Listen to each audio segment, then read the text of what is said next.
Olá, aqui é a professora Marília e nós vamos falar de divergente e rotacional nesse módulo 4. Vamos ver a definição de divergente.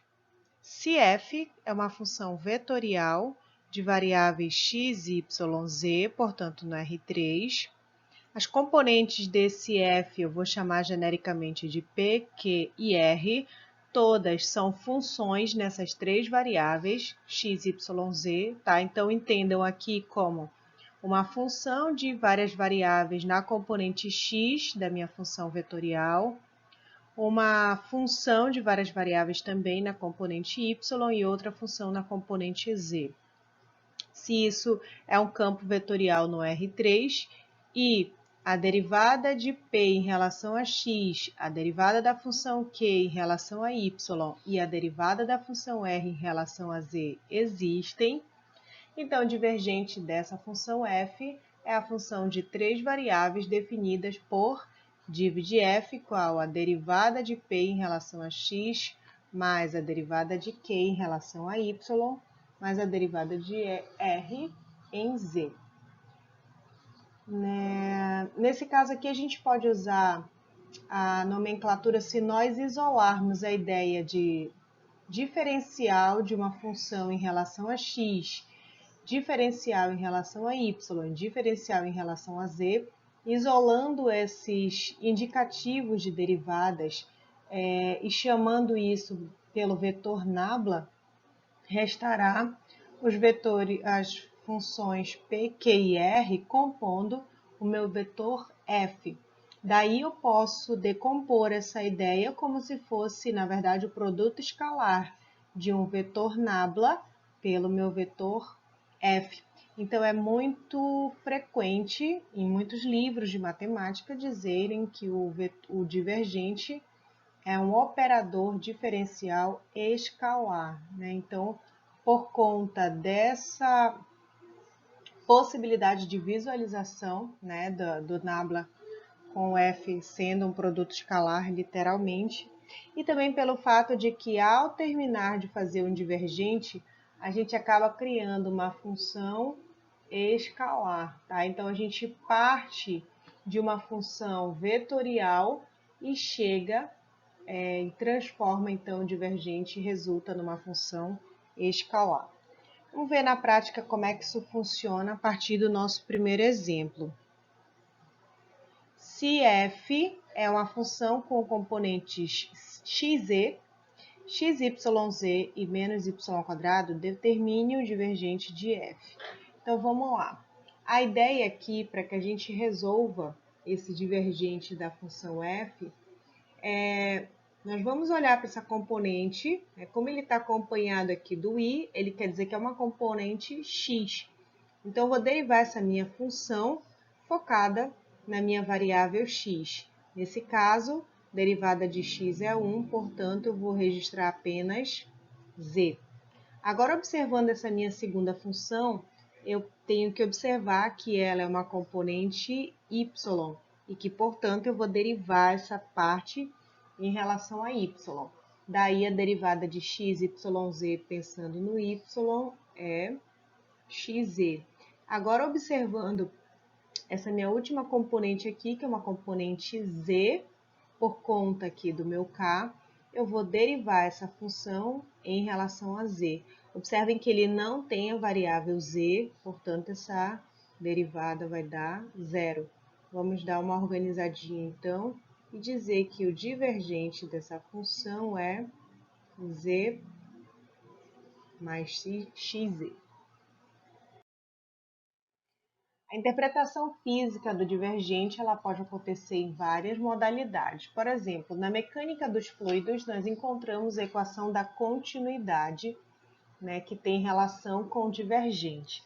Então, vejam aqui a equação da continuidade associando o divergente de uma função u mais a derivada parcial de ρ em relação a t sendo zero, onde se u ele é uma função vetorial que associa ρ à velocidade, né? Aqui o meu ρ, que não apareceu ρ, mudou para p. Na realidade, é a função densidade desse fluido e V é a velocidade com que esse fluido flui, escoa.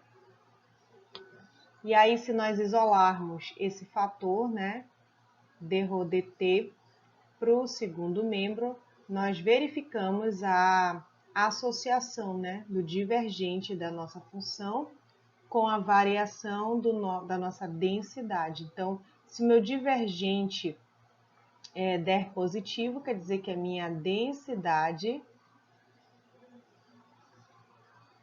está diminuindo. Se o meu divergente for negativo, aí ficaria negativo aqui, menos com menos mais, então minha densidade estaria aumentando. Então, divergente de uma função representa a taxa de variação total em relação ao tempo da massa do fluido escoando do ponto XYZ por unidade de volume. Então, a gente está observando, quando a gente pensa no divergente de uma função, de um modo geral, a gente está estudando a variação da densidade por unidade de volume, a partir de, claro, né, do ponto de vista de um determinado ponto. Em outras palavras, o divergente de uma função mede a tendência de o fluido divergir do ponto, e se o F for igual a zero, então esse F é dito incompressível. Trata-se então de um fluido incompressível. Vou falar agora do rotacional. A definição do rotacional, né, partindo daquela mesmo layout de função no R3, nós vamos associar o rotacional como determinante dessa matriz aqui, ó, cuja primeira linha são os nossos vetores canônicos, I, J, K. A segunda linha são meus componentes do vetor nabla. Então, aqui eu tenho o indicativo de derivada em relação a x, o indicativo de derivada em relação a y e o indicativo de derivada em relação a z. E na última linha, o meu vetor f, as minhas funções p, q e r. Então, ao observar a sua função, colocar aqui nessa matriz e a gente vai calcular o determinante aqui de ordem 3. E isso vai resultar, em função da existência aqui do IJK, isso vai me dar como resultado um vetor.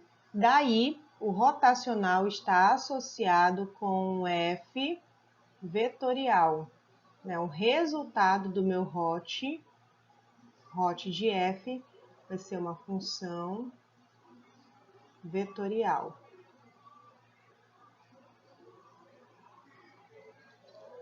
Se vocês tentarem fazer esse determinante aqui, seja pela regra de Sarré ou pelo teorema de Laplace, fazendo esse determinante, vocês terão essas componentes aqui, tá?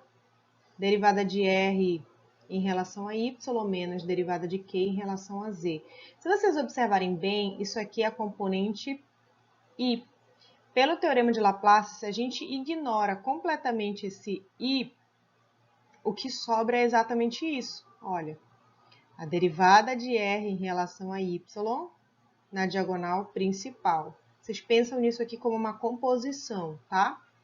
E depois a derivada de Q em relação a Z na diagonal secundária. Então, é isso que está acontecendo aqui na componente Y. Se nós observarmos o que acontece com a componente J, a gente imagina a nossa matriz sem essa componente J. Então, a gente vai fazer, nós faríamos aqui, né, o determinante entre a derivada de R em relação a X e depois, no sentido da diagonal principal, e depois a derivada de P em relação a Z. Isso no sentido da diagonal secundária, certo? Aqui já foi feito um ajuste, está aparecendo que a derivada de R em relação a X parece, né, que está como diagonal secundária. Na verdade, ele é diagonal principal, mas ele aparece aqui em função da posição do J, tá? Pelo teorema de Laplace, o J teria correção de sinal. Então, em função dessa correção de sinal, a gente tem correção aqui no fator J, na questão da ordem, tá? Agora, observando a componente K, Se nós ignorarmos aqui a coluna do K, nós temos derivada de Q em relação a X, depois derivada de P em relação a Y, que é o que está nos mostrando aqui. Parece um pouco confuso nesse início, mas vamos ver como é que isso funciona no nosso exemplo. Eu vou utilizar como base para nosso exemplo aqui a mesma função que eu usei ainda há pouco para o divergente, tá? Só que agora a gente vai fazer o rotacional. Então, observando mais uma vez a nossa ideia, o que nós temos aqui é que nós temos que reescrever essa matriz colocando essas funções no lugar, tá? Então, eu vou colocar aqui do ladinho. Então, eu inicio a minha matriz aqui com I, J, K. Aqui eu tenho um indicativo de derivação em relação a x, um indicativo de derivação em relação a y, um indicativo de derivação em relação a z. Agora eu coloco as minhas funções propriamente ditas. xe, xyz e menos y ao quadrado. Nesse caso aqui, nós teremos o seguinte. Na componente I, nós vamos tentar ignorar aqui a minha componente I. E agora eu vou escrever o determinante dessa matriz, cuja diagonal principal é a derivada de menos y em relação a y, que aqui vai dar menos 2y. Agora a diagonal secundária.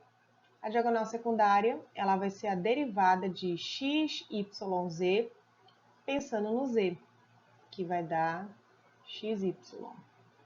Então, lembra, diagonal principal menos diagonal secundária, tá? Já observamos a componente x. Agora, vamos lá para a componente perdão. Na componente y da vez agora, nós teremos como diagonal principal a derivada de x em relação a x, né, da função menos y ao quadrado, que nesse caso é zero. E também a derivada em relação a z da função xz. Pensando no z, a derivada de xz é simplesmente x. Como ele é diagonal secundária, eu anoto menos x. E aí é importante vocês lembrarem que todo fator y, né, no meu determinante, ele sofre uma mudança de sinal. Então, eu acho mais tranquilo pensar dessa forma, né? A gente faz, em se tratando da componente j, a gente faz a diagonal principal e a diagonal secundária na ordem como nós já acostumamos, né, que é a ordem correta do determinante. E como eu sei que nesse determinante o resultado ele troca o sinal do j, então eu coloco essa mudança de sinal indicada aqui fora para eu me preocupar com isso só depois, tá? Então eu considero, mas sem me preocupar com isso agora. Deixa só registrado aí, só anotado. Agora vamos fazer a nossa última componente, que é a componente z. Isso quer dizer que eu vou isolar aqui a minha coluna de K e não vou pensar nela. O que eu vou pensar, na verdade, é fazer o determinante aqui, ó. Na diagonal principal, eu tenho um indicativo de que eu vou derivar a função xyz em relação a x. Então, eu vou anotar aqui yz menos. Agora, eu vou derivar a função xz em relação a y. E aí dá para ver, né, que xz não tem nada a ver de y, não tem nada de y aqui. Então, eu vou colocar como resultado da diagonal secundária, zero. Conclusão, pessoal. O rotacional dessa função f será a função menos 2y menos xy na componente x. Aqui, ó, menos com menos mais, então, simplesmente x na componente y e yz como função componente z.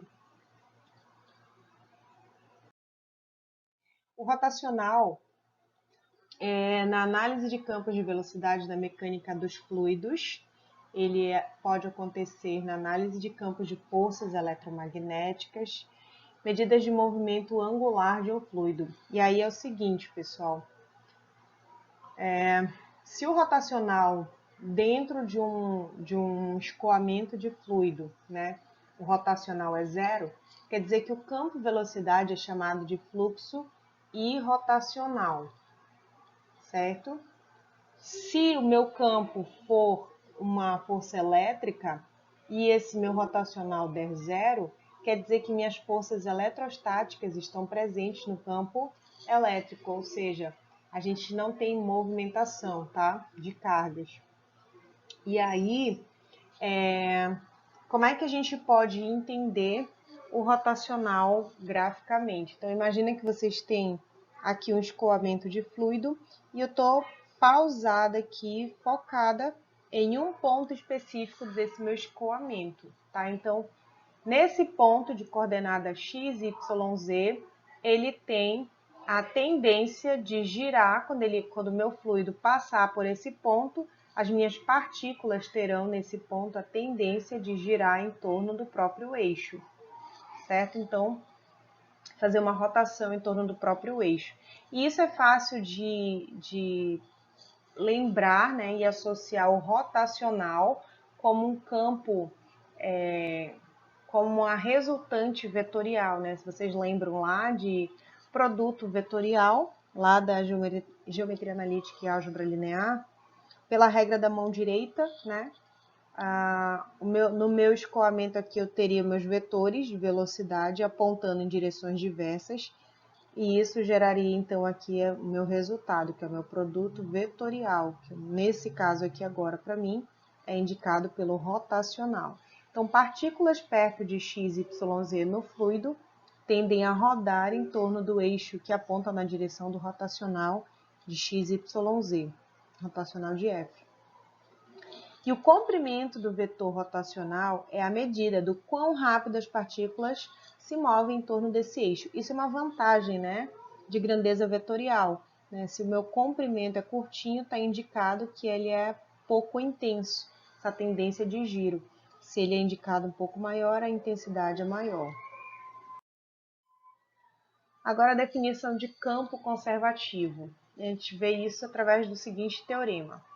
Se F for um campo vetorial definido sobre todo R3, cujas funções componentes tenham derivadas parciais de segunda ordem contínuas, e o rotacional de F é zero, F é um campo vetorial conservativo. Bom, meninos, basicamente, nós vamos observar na nossa função se cada componente aqui é contínua, né? Então, naturalmente aqui sim. Agora, a gente tem que calcular o rotacional dessa função. Se esse rotacional der zero, eu digo que esse campo é um campo conservativo. Então, primeiro, a gente vai demonstrar que esse campo é conservativo fazendo o rotacional dessa função. Então, vou chamar isso de item A, e aí eu vou olhar para a minha função. Vou tentar fazer aqui um pouquinho mais rápido. Durante as nossas aulas, a gente vai conversar sobre essa ideia que eu vou jogar aqui agora, tá? Então, rotacional de F é o seguinte. Vou começar com a componente x. Quando eu quero escrever a componente x, eu não olho para o x, eu vou olhar para a componente y e para a componente z.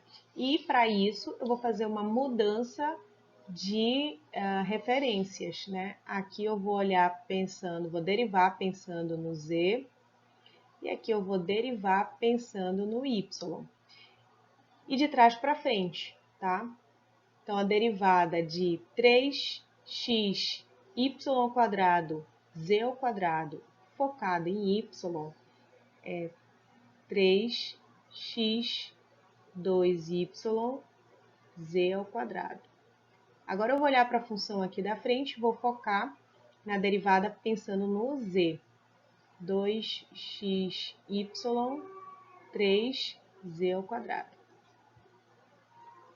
Agora, é como se eu estivesse fazendo o determinante, mas sem olhar o determinante, tá? Sem ter que escrever o determinante, riscando aqui em cima mesmo. Agora eu vou limpar tudo ali e vou me preparar para fazer a componente y. Lembrando que componente y tem um fator de correção de sinal, então já deixo ali meu negativo anotado. E vou isolar esse meu y. Uma vez que eu escrevo y, eu não uso y. Sobra o quê? Uma função x e uma função z, que eu vou mudar de referência. Aqui eu vou pensar no x e aqui eu vou pensar no z. Então, pensando primeiro em x, 3xy² z ao quadrado é 3y² z ao quadrado, menos, agora eu vou olhar aqui para a função da frente, focada no z. Y² z à terceira é 3z ao quadrado, y². E fechou. Essa é a ideia da componente y da minha função. Agora eu vou fazer a componente z e para isso eu simplesmente ignoro a função que está aqui na componente z. E o que sobra com isso? Uma componente x e uma componente y, que novamente eu vou trocar essas referências, tá? A de trás eu penso no x e a da frente eu penso no y. Começando por trás, 2xyz à terceira, pensando no x, 2yz à terceira. Agora, y² z à terceira, pensando no y, é 2y z à terceira. Vou só dar uma arrumadinha aqui. Hot de f igual. E vamos observar aqui algumas coincidências. Olha aqui, 3x2yz ao quadrado tem exatamente todos os elementos que eu tenho aqui. E eles são simétricos, portanto, um cancela o outro. Isso quer dizer que minha componente x deu zero. Olhando o meu segundo termo, eu nem preciso fazer essa correção de sinal aqui, porque eu estou vendo que esses termos também são simétricos. Isso quer dizer que o y também deu zero. E também olhando para o meu último termo, eu percebo que eles são simétricos e, mais uma vez, a componente z também deu zero. Portanto, letra A, ele queria que a gente mostrasse que era um campo conservativo. E tá demonstrado. O rotacional deu um vetor nulo. E é isso que quer dizer quando o hot igual a zero. Não é que o hot vai dar 1, 0 necessariamente. Esse zero aqui, ele está representando, na verdade, para mim, o vetor nulo, que foi o que nós encontramos agora.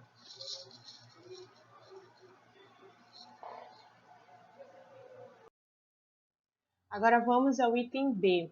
Determine uma função f tal que f é dado pelo gradiente de fzinho.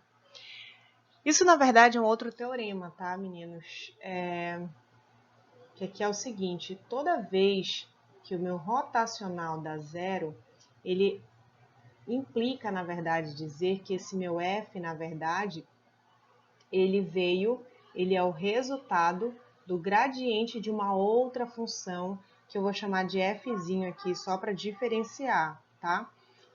Então, se o meu campo é conservativo, quer dizer que ele é o resultado de um gradiente.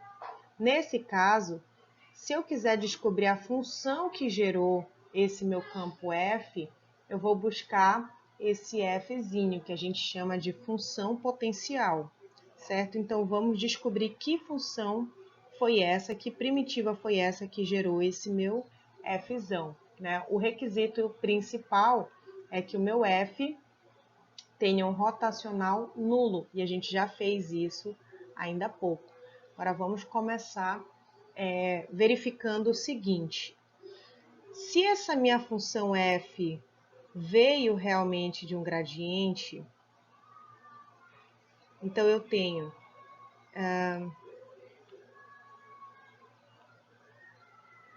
aqui a componente x, y² à terceira, componente y, 2xyz à terceira, componente z, 3xy²z². O que essa questão está me mostrando é que isso aqui é o resultado de uma função que foi derivada em relação a x. Isso aqui é o resultado dessa mesma função quando ela foi derivada em y.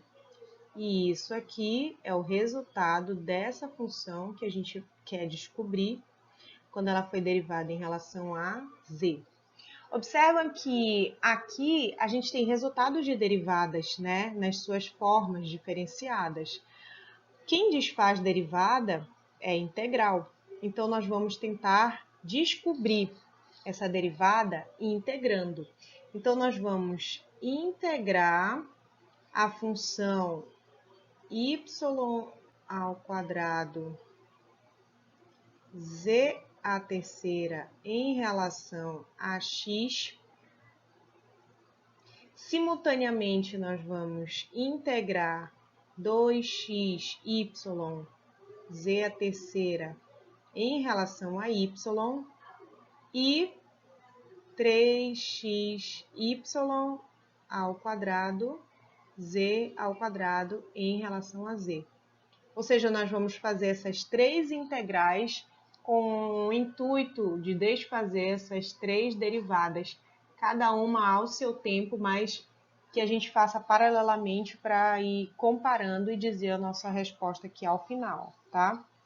Então, a integral de y² z à terceira em relação a x é y² z à terceira x mais uma constante. Vocês lembram que o resultado de uma integral é sempre uma função mais uma constante? Pois é, só que agora a nossa constante, em se tratando de derivadas parciais, não é necessariamente uma constante. Pode ser uma outra função caracterizada apenas nas outras variáveis, y e z no caso aqui. Por quê?